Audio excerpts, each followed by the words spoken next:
Bonjour, nous sommes le mercredi 22 janvier. C'est une analyse technique du site Apprenez à trader. Je vous invite à aller consulter le site et en apprendre un peu plus sur le trading Adobe et sur les formations que nous proposons. Euh, Si vous voulez toucher encore d'un peu plus près et comprendre comment je trade notamment, je vous invite à suivre mon compte Twitter. Voilà, vous me retrouvez ici, Thomas Valentin. Le compte, c'est Thomas T. Valentin. Je tweete assez peu, vous voyez, 64 tweets en je ne sais pas combien de mois d'ailleurs, peut-être 3-4 mois, mais je tweete seulement lorsqu'il y a une opportunité ou des opportunités qui correspondent à ma méthode de trading. Voilà. Avant de commencer, je tiens à vous dire que cette analyse technique est à des fins uniquement informatives et éducatives et ne devrait pas être considérée comme un conseil ou une invitation au trading. L'application des techniques, des idées et suggestions présentées dans cette vidéo en ligne se fait à la seule discrétion et au risque du spectateur. Voilà, on va commencer. J'ai fait une petite sélection de paires à regarder ces prochains jours et ces prochaines semaines. Euh, il y a deux paires exotiques. Et puis ensuite, j'attire également votre attention sur le FTSE. Je me permets d'attirer votre attention également sur cette matrice Excel que vous pouvez tous réaliser et qui permet de pondérer, de mesurer la force d'une devise par rapport à une autre, euh, ce qui permet aussi de se conforter dans une idée d'achat ou de vente d'une monnaie. En l'occurrence, on voit ici que ces derniers temps, la devise la plus forte a été le dollar néo-zélandais, pardon, et que les monnaies les plus faibles ont été le dollar canadien et le franc suisse. Voilà. Je dis ça précisément parce que les quelques paires sur lesquelles je vais m'arrêter euh,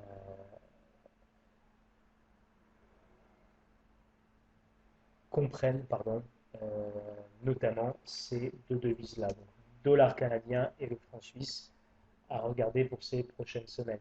Évidemment, il y a aussi l'Australian dollar. Alors, on va commencer. Je vais attirer votre attention. Donc, j'ai parlé des paires dollar CAD. Alors, il y a la paire cadienne. Alors, une fois de plus, j'espère que vous utilisez, je ne sais pas si vous utilisez déjà tous des logiciels de chartisme. Je vous en conseiller deux en tout cas. ProRealTime que je connais peu, mais que je sais être d'excellente qualité, et celui que j'utilise pour ma part qui est eSignal. Alors la paire cadienne, pourquoi j'attire votre attention sur cette paire-là? Alors on était dans une zone de range qui avait été cassée, on pouvait éventuellement identifier une tendance haussière qui avait été entamée en octobre et qui s'est terminée au début de ce mois-ci. Je vais même maintenant retirer cette droite de tendance. On est reparti à la baisse, on a croisé les moyennes mobiles, on est très clairement encore sur le baissier avec une grosse barre vendeuse aujourd'hui. Et on pourrait retourner dans un schéma que l'on connaît déjà, qui est ce schéma de range avec une paire qui oscillerait entre 97,32 et au plus bas 92,28. Voilà. Donc pour ma part, je vais attendre gentiment une réaction à ces niveaux-là. Et ce qui me plairait assez, c'est d'avoir un indicateur et une barre de prix qui me donne les feux verts pour prendre une nouvelle ou un nouveau trade à l'achat. Le cas échéant, bien sûr, puisqu'il y a toujours deux scénarios possibles lorsqu'on fait face à une paire. Si ce niveau devait être cassé, eh ben, je me dirigerai vers des opportunités à la baisse. J'attendrai que le niveau soit franchement cassé pour ensuite aller repartir à la baisse en vous reprenant cette fois-ci non plus à l'achat, mais à la vente, une position aux alentours des 92,30. Voilà.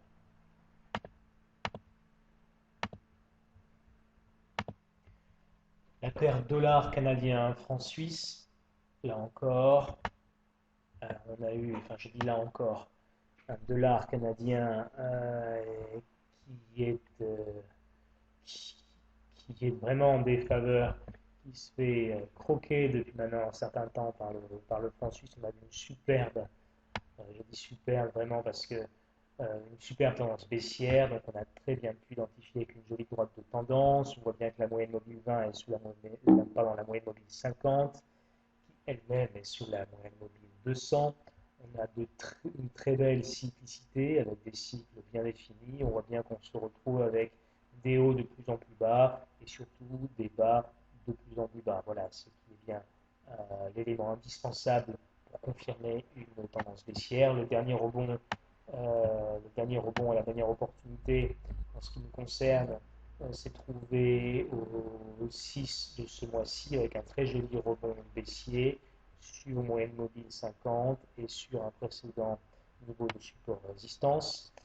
Qu'est-ce que j'ai en ligne de mire? J'ai plusieurs éléments. J'ai d'abord ma tendance baissière et mon prochain seuil de résistance qui est à 0,7880, on va dire. Donc, il serait absolument envisageable de voir une continuité de rebond sur cette droite de tendance pour aller ensuite gentiment chercher ce niveau de seuil, ce niveau horizontal pour ensuite avoir une cassure de ce triangle progressive. Voilà un scénario qu'on pourrait envisager. Évidemment, donc avec soit des rebonds sur la droite de tendance, soit un prochain rebond sur un seuil de résistance placé à 0,8428. Il se pourrait aussi tout à fait que nous n'ayons pas de nouveaux rebonds sur cette droite de tendance. On pourrait avoir des rebonds sur la moyenne mobile. En tout cas, un mouvement que je vais attendre avec impatience, ce sera celui qui se fera au niveau des 0,7880, soit-il un rebond haussier ou une cassure. J'attendrai donc les indications données par mon indicateur et par ma barre de prix. Donc voilà pour moi, le niveau clé c'est 0,7880, 0,79, le niveau que je regarde. Et entre-temps, si ce niveau met quelques semaines à être atteint, ce qui me surprendrait quand même, parce qu'on descend très très vite sur cette paire, voilà, je pourrais aussi m'attendre à voir comme prochain mouvement, pourquoi pas un rebond au niveau des 0,84 ou bien un rebond éventuellement sur ma droite de tendance. Voilà. Donc, soit prochaine opportunité baissière sur droite de tendance ou seuil horizontal, ou soit on pourrait anticiper un joli rebond technique au niveau des 0,7880.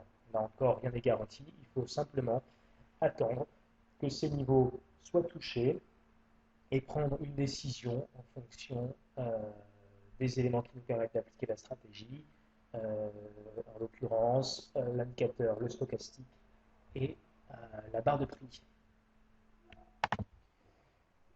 GBP CAD, très jolie tendance baissière. Là aussi, on vend du dollar CAD, on achète de la livre. Comme je l'ai dit, le dollar CAD fait partie des devises les moins cotées, les devises que l'on vend le plus.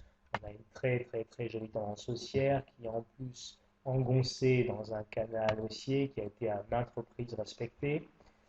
On a vu que des niveaux de résistance sont devenus des niveaux de support.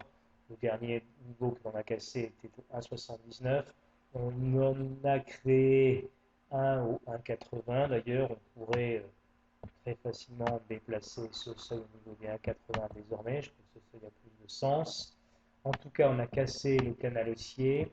Le dernier seuil important, à mon sens, alors vous pouvez trouver des seuils intermédiaires si vous regardez vos graphiques hebdomadaires ou mensuels, mais à mon sens, le seuil qu'il faut avoir en ligne de mire, c'est celui des 1,93. J'aimerais assez que ce seuil soit atteint d'ici là. Toujours pareil, alors je vais me permettre de casser, de retirer ce canal haussier pour plus de clarté.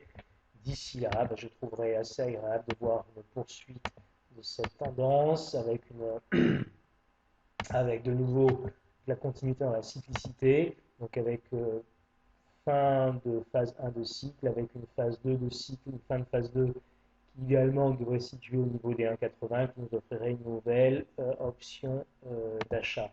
Là encore, la perspective dans les prochaines semaines qui pourrait arriver plus vite qu'on ne le croit est au niveau des 1,93 ou 1,93, une possibilité de renversement de tendance. Il peut y avoir une cassure évidemment, mais en tout cas, c'est ce que je regarde, possibilité de partir à l'achat au niveau des 1,93.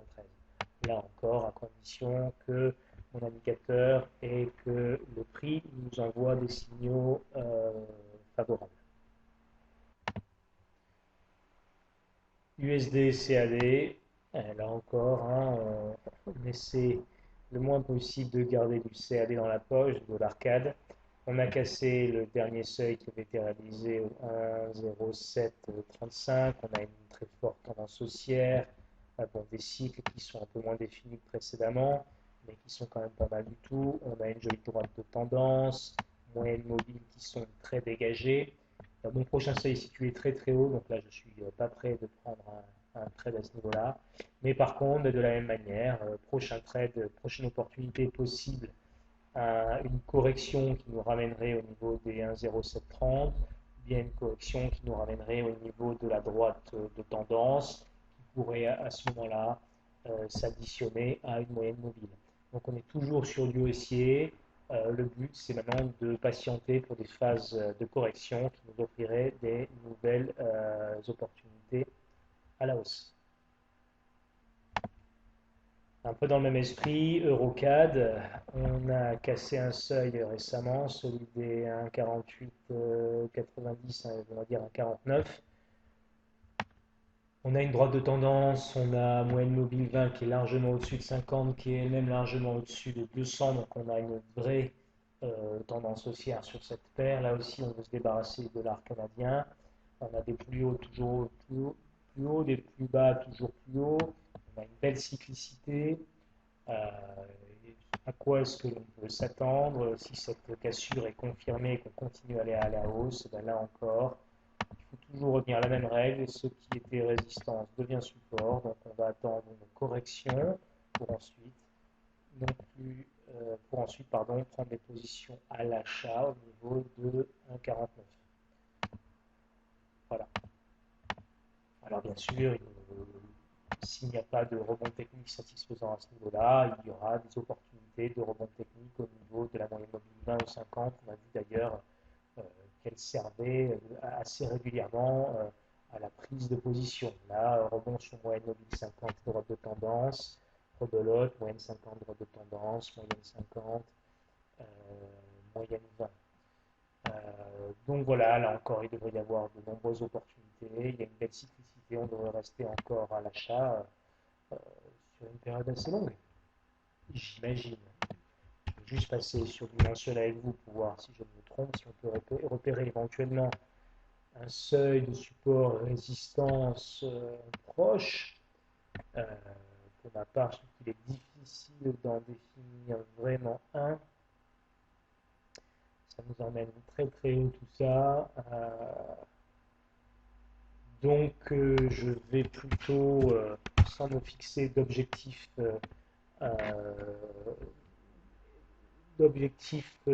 maximum pour le moment.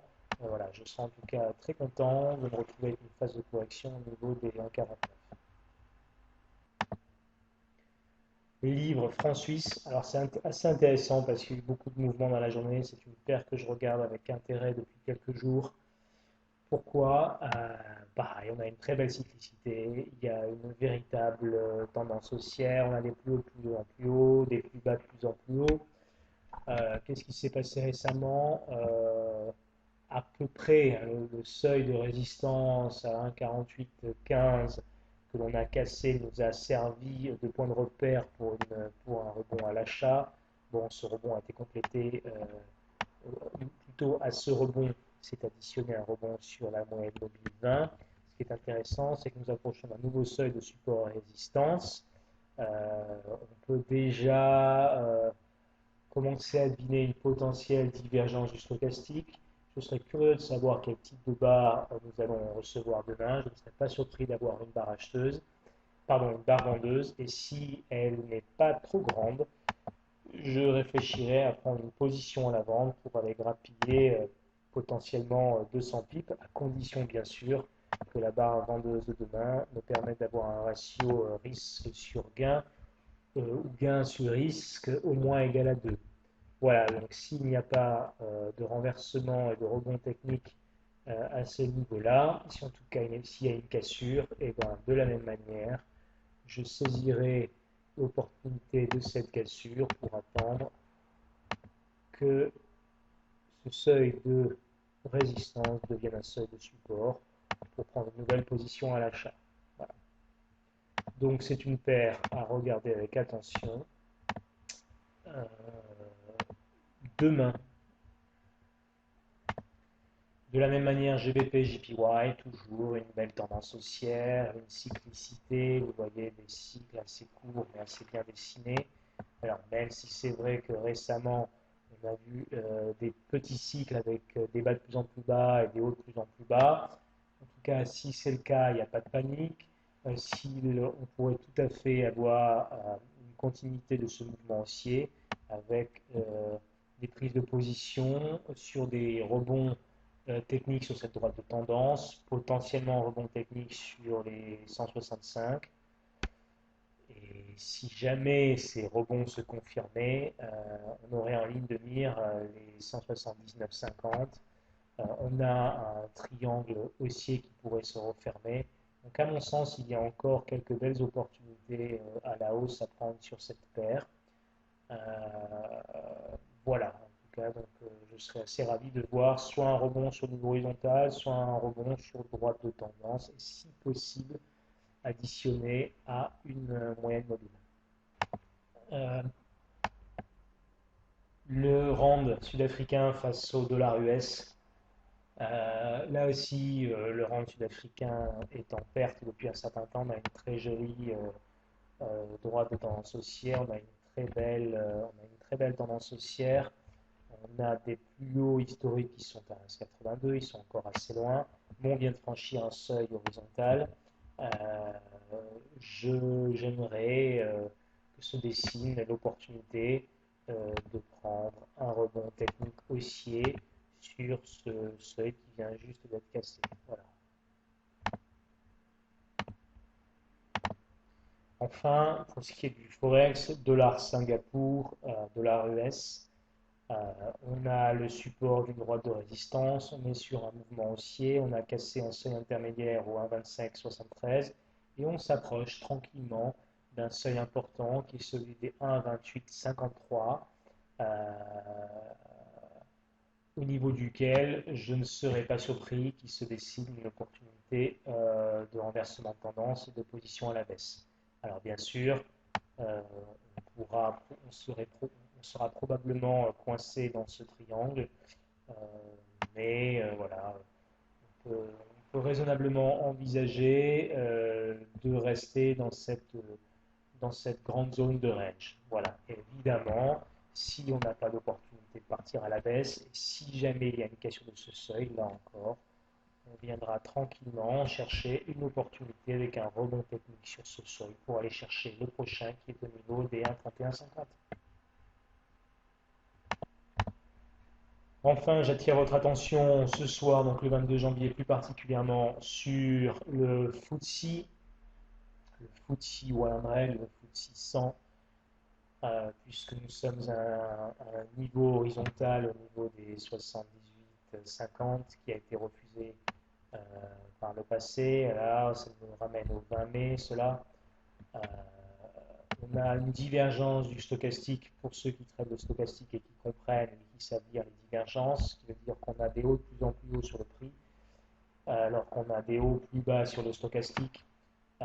Potentiellement, ici, on pourrait aller récolter, allez, on va dire, à peu près 200 pips avec un retour que je verrai assez bien se faire au niveau de la droite de tendance. Bien sûr, tout ça sont des suppositions, mais le fait est que ce soir, et hier au soir déjà, il y a une opportunité à saisir à la vente. Il semble que les vendeurs aient envie de reprendre un peu la main sur ce marché qui nous a ouvert une très jolie phase haussière depuis le 16 décembre dernier. Donc, toute hausse nécessite une correction et le temps de la correction pourrait être venu aujourd'hui. Voilà, c'est à peu près tout. Je vous souhaite le meilleur pour la fin de semaine et pour la fin du mois.